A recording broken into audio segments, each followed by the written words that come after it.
বন্ধুসকল স্বাগতম জনাইছোঁ মোৰ এটা নতুন ভিডিঅ'লৈ। প্ৰথমে কৈ লৈছোঁ মানে যেতিয়া ভিডিঅ'টো শ্বুট কৰি আছিলোঁ চাৰিওকাষৰ পৰিৱেশটো খুব হুলস্থুল হৈ আছিলে।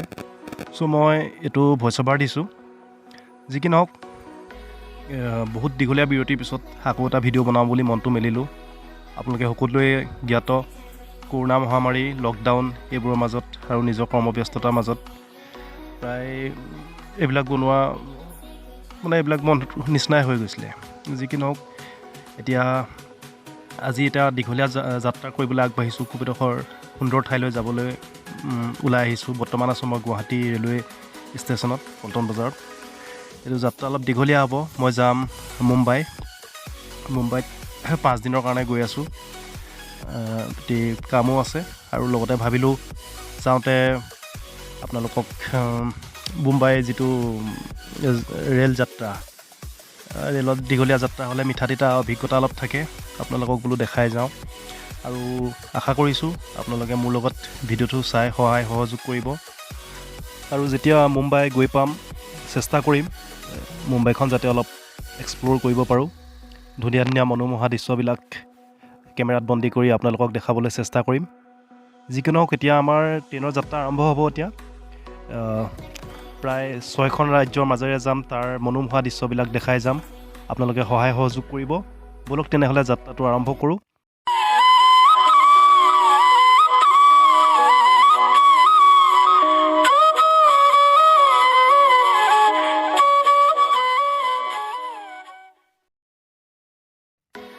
Finally friends, Guwahati Lokmanya Tilak express নিজৰ লক্ষ্যস্থান অভিমুখে ৰাওনা কৰিছে। 1 ঘণ্টা পলম হ'ল ট্ৰেইনখন ওলাওঁতে কিবা কাৰিকৰী বিজুতিৰ কাৰণে। যি কি নহওক এতিয়া দীঘলীয়া যাত্ৰাৰ কাৰণে সকলো সাজু হৈছোঁ। এটা এক্সাইটমেণ্ট, ভাল লাগে দিয়কচোন, কাৰণো বেয়া লাগে ভ্ৰমণ কৰিবলৈ গৈ। আৰু হবি বুলি ক'লে ভ্ৰমণ কৰাটো মোৰ এটা প্ৰথম প্ৰাথমিকতা। এতিয়া আমাৰ ট্ৰেইন যাব আৰম্ভ কৰিছে। পল্টন বজাৰ ষ্টেচনৰ পৰা ওলাইছোঁ।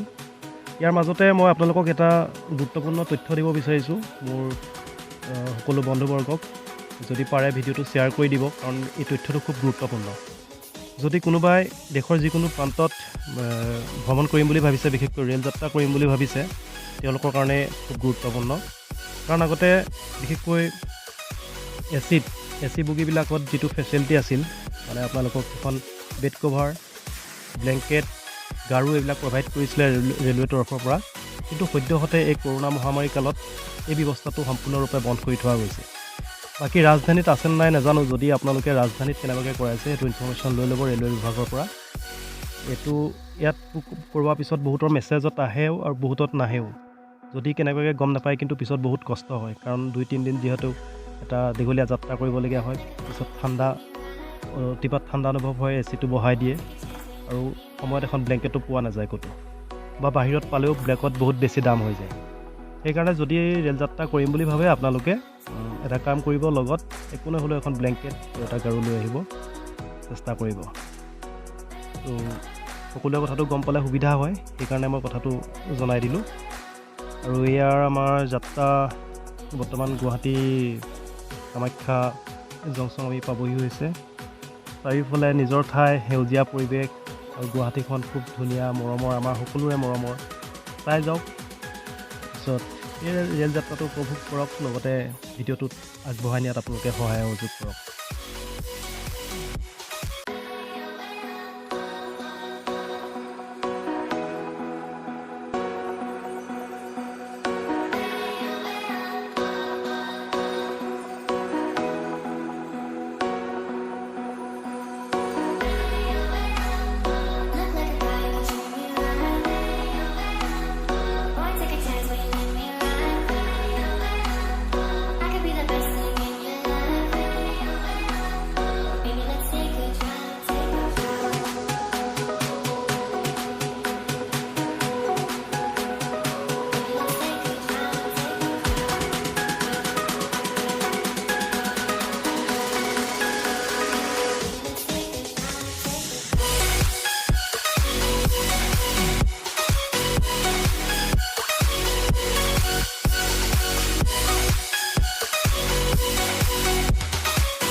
ফ্ৰেণ্ডছ, এইটো মোৰ দ্বিতীয়টো দিন। আপোনালোকক আকৌ স্বাগতম জনাইছোঁ। আচলতে হ'ল কি কথাটো, যিহেতু আমি যোৱাকালি গুৱাহাটীৰ পৰা প্ৰায় 4:30-5মান বজাত ওলাইছিলোঁ। তাৰপিছত সেই ওলোৱাৰ পিছত 5:30মান বজাততো প্ৰায় আন্ধাৰ হৈ যায়, সেইকাৰণে ভিডিঅ'টো আৰু আগবঢ়োৱা নগ'ল। তো আজি আমি বিহাৰত সোমাইছোঁহি।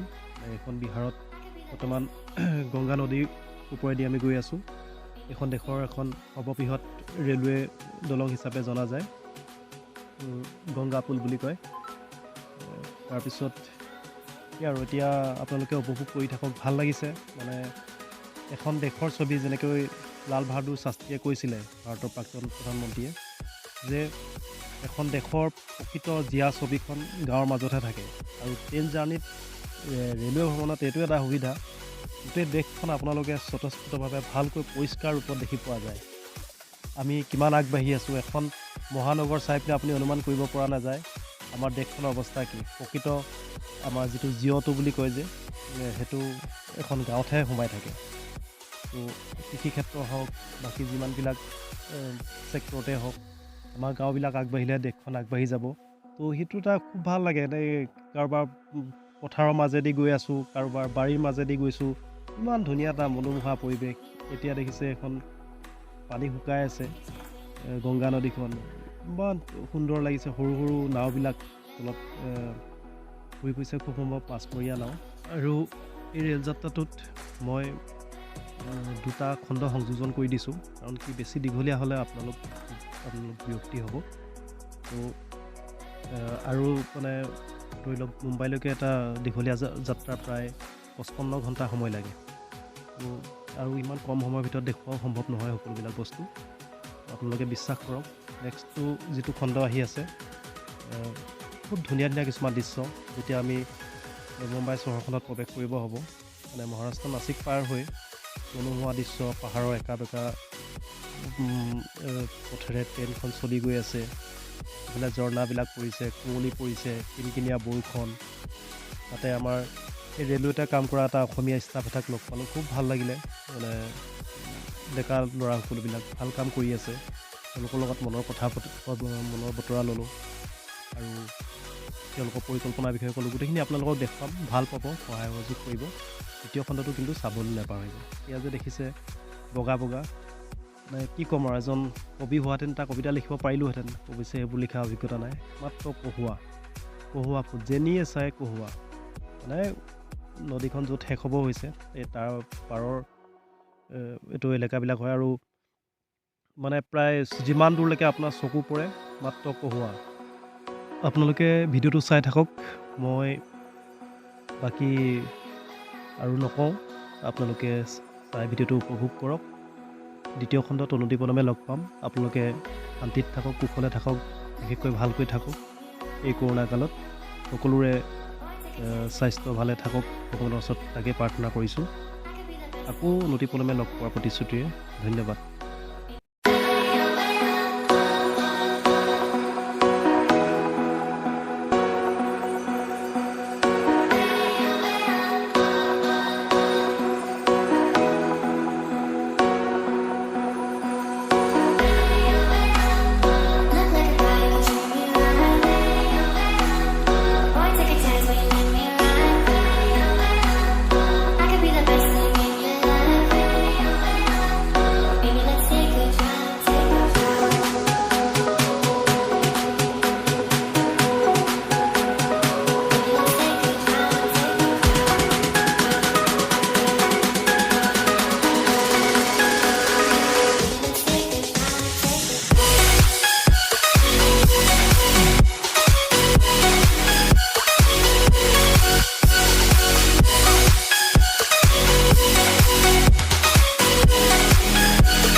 अंडे चावल कितने का भैया? और क्या चिकन है क्या? ये गरम खाना आ गया भाई। एक चम्मच का तो आपका बताओ, खाने वाले तो पूछ के खाना वाले, खाने में मजा नहीं तो पता नहीं। ये ताजा गरम खाना आ गया भाई, ये गरम खाना ये खाना गरम आ गया भाई, ये दाना गरम, ये गरम खाना बोलना भाई, ये खाना गरम आ गया, ये गरम खाना छोले चावल अंडे चावल, ये ताजा गरम खाना बोलना भाई, ये खाना गरम आ गया भाई।